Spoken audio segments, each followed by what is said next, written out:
Hi, English 102.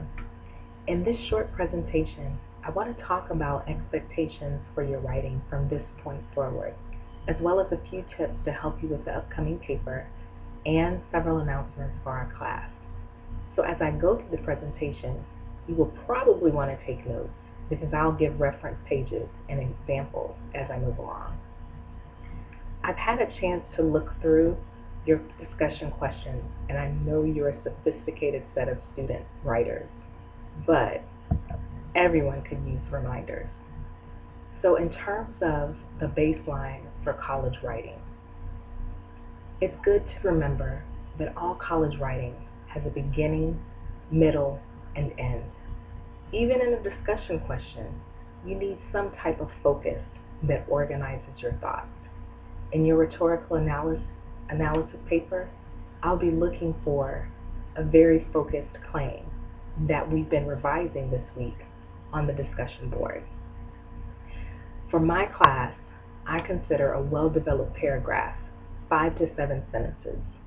Yep, that might feel long for some of you.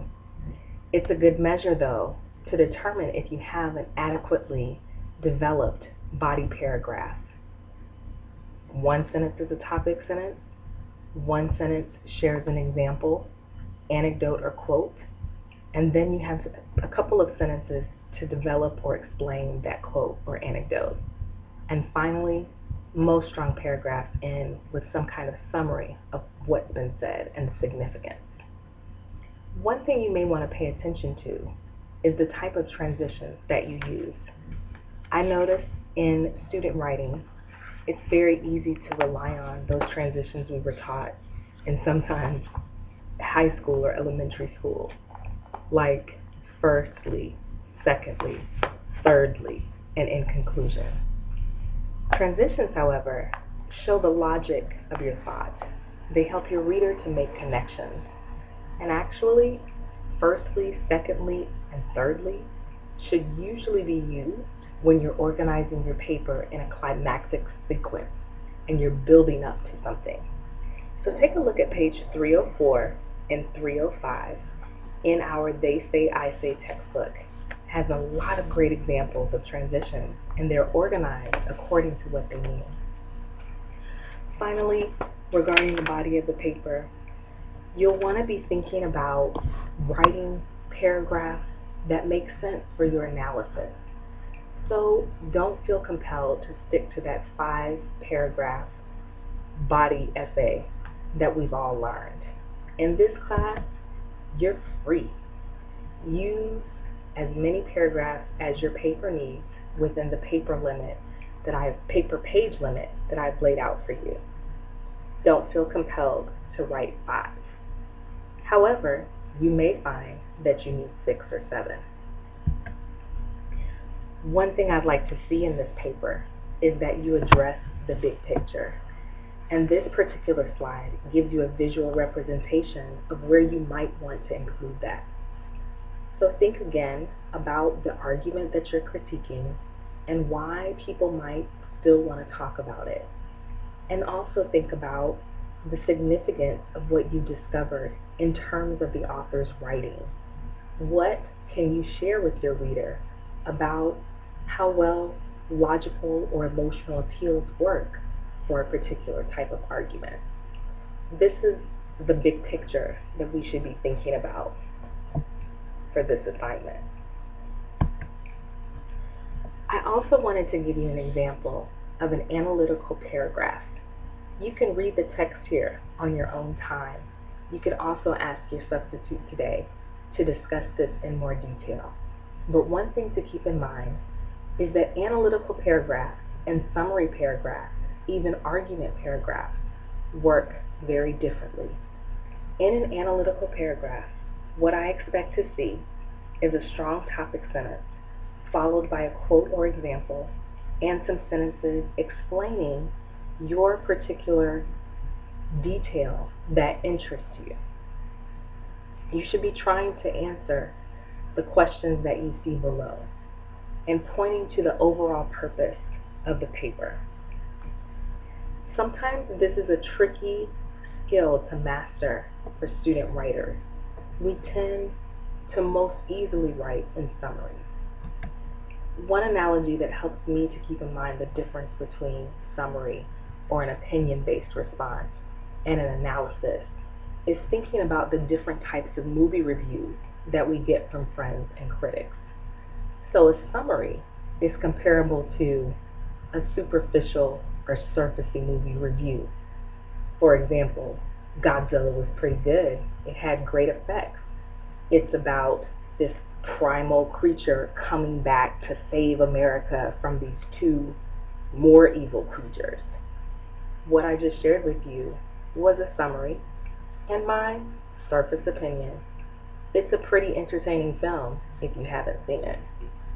However, what we're looking for and what we'll be working on this semester are in-depth analysis, statements, papers, conclusions, even verbally, that draw the reader to a particular detail and an original way of looking at it.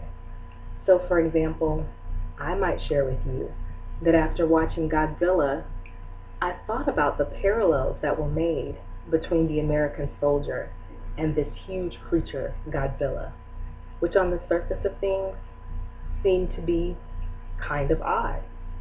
However, there are a number of scenes where the soldier who saves the day is compared to Godzilla, who ultimately saves the day.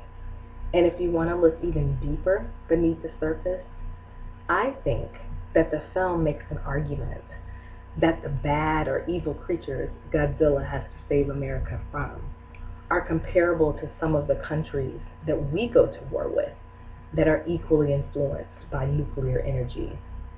And in this film, Godzilla is idealized, just like the American soldier.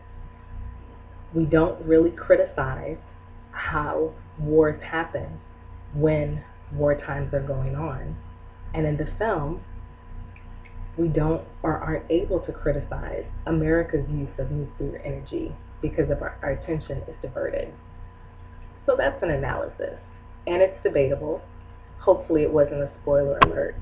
You'll have to go and see the movie and decide for yourself. I give that example to share with you the effect that your paper should have on me when I read it. I want to read your paper and then have to make a decision whether I believe you or not. So in a sense, you're trying to convince me or convince your reader that your particular take on the essay is a good one or an interesting one. So here are a couple of things that you can talk about. Remember, this paper assignment is not a summary. That should only be a small portion of the paper. So it should not deal with what the argument is about or how you feel about the issue in particular. You should be focusing on the author's writing and the author's structure or use of argument. Does he or she make any concessions? Do they have a particular strategy, for example, questions or metaphors that they are employing a lot? What kind of examples are used? Are they good examples? Is there a better one? Who was that author's audience, and did the argument make sense for that particular group? Finally, I want to talk a little bit about quoting. If you look at this slide, you'll just notice the difference between direct quotes and paraphrases. Again, this is something that you can discuss more in detail with the substitute. Just notice that the structure is the same. I expect to see signal phrases where you're giving the author's credit, and I expect to see in citation where the page number or perhaps the paragraph number is noted. If you're thinking about how many sources or how many quotes to use, this slide gives you a visual representation of a good ratio to keep in mind. So for a paragraph, a quote really shouldn't take up more than 1/3 of the space. I would say no more than 3 lines. For a paper, you're aiming for 30%. And the reason why is because your original ideas and your analysis should really compose the bulk of the paper. Even though you're discussing someone else's argument, this paper is really about what you think.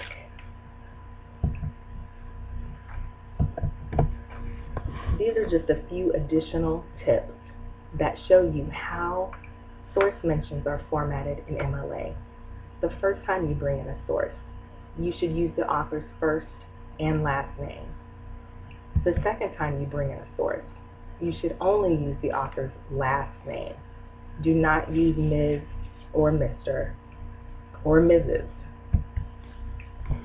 Another option for bringing in a source the second time is to paraphrase and put the author's last name within the parentheses.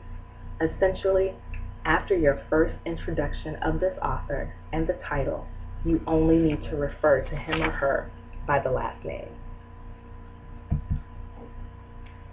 Please do pay attention to the way MLA papers are formatted. Again, I'm giving you a reference page so that everyone can get this right. I know that it seems like a picky detail, but it's actually pretty important. If you think of an analogy to a basketball game, or really any sport, everybody wants to count a basket, especially if it's a particularly great three-pointer. But if that player goes out of bounds, or, for example, doesn't follow the rules of the game, then the basket doesn't count. It's somewhat similar with MLA. These are the rules, or the ways that professional English humanities papers are written. So your header should be on the left side of the page. It follows a particular order. You'll see that paragraphs are indented, and as opposed to APA style, which some of you may use, in the heading, your last name and the page number should appear, rather than the title of your paper and the page number. Again, page 236 to 243 give you pretty detailed examples of this.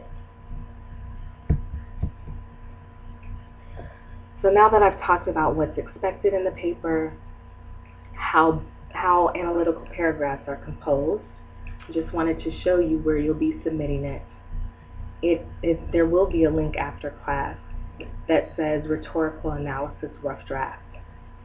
You should submit your paper there by the end of this class period. It doesn't matter what format it's in.